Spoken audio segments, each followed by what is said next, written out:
It was the last eulogy ever written. Due to incredible advancements in the medical field which helped preserve human life indefinitely, eulogies essentially became obsolete. The last eulogy ever written was put into a tinted glass box accompanied by a sign that read, "Break in case of emergency." Rather than being part of the somber, all too familiar funeral fanfare of the old dead world, eulogies became a distant memory, so they were romanticized. Nostalgia took hold, and people would gather around the tinted glass box just to marvel at it, admiring themselves in the reflection. Rumors spread as to who it was written for, but the general consensus was it probably wasn't for anyone. Probably just fill-in-the-blank type template for nobody in particular. A platitude-themed Mad Libs of sorts. Nevertheless, curiosity ramped up to the point where the leaders of each regional rumor mill were able to use it as a launch pad for life-term political positions. Bills were rushed into law to make sure the tinted glass box would be bulletproof, unbreakable, for preservation's sake.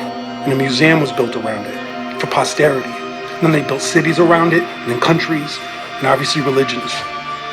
Despite most people being generally ambivalent toward eulogistic mythology, the social pressure for people to pick a side was too strong to resist. Older thought patterns went unchallenged as there were no new thinkers due to the banning of procreation. Population already having reached critical mass and all, so that was a no-brainer. Same with the ban on all wars, since there were no more children for the military to target. Wars were replaced by debates, which would be streamed online, and the winner was decided by updudes. The loser, shamed by downdudes. And that's democracy, folks. Arguments were tediously banged out and forged over time like swords. Flame warriors, who could still piece together pixelated memories of the old dead world, would test their mettle with an occasional protest. Remember, something, something. The mantra of the deep state distraction trolls. An anonymous outfit who wore masks that looked like Alex Jones and were mostly known for throwing sharpening stones. In an announcement of public service, the labor-intensive party explained they had no choice but to replace the red velvet rope surrounding the tinted glass box with an impenetrable red tape. Technology had become more advanced than language, so words couldn't cut it.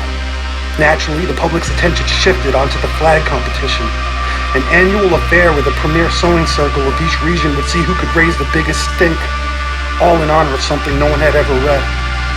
Took a couple thousand years of crowdsourcing and every last bit of moral fabric, but eventually there was one flag to rule them all, much too large for a tinted glass box. People hung miniature replicas of it in their living room and droned a pledge of allegiance to it every morning. An unconvincing ritual performed with side-eye suspicion, and that suspicious side-eye is what truly ruled the land.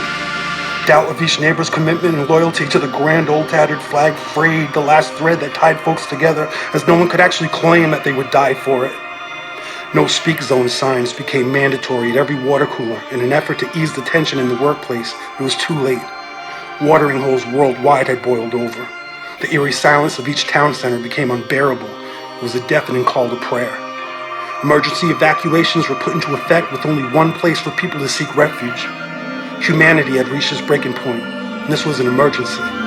The tinted glass box, the reinforced, bulletproof, tinted glass box, the long ignored, mostly forgotten, dusted over tinted glass box, resisted. It was too tempered for the people whose faces had been permanently disfigured by anger wrinkles.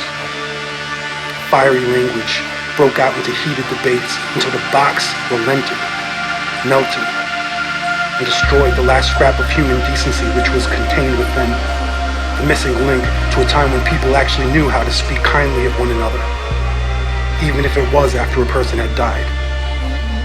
Shame what happened though, because the last eulogy ever written was beautiful.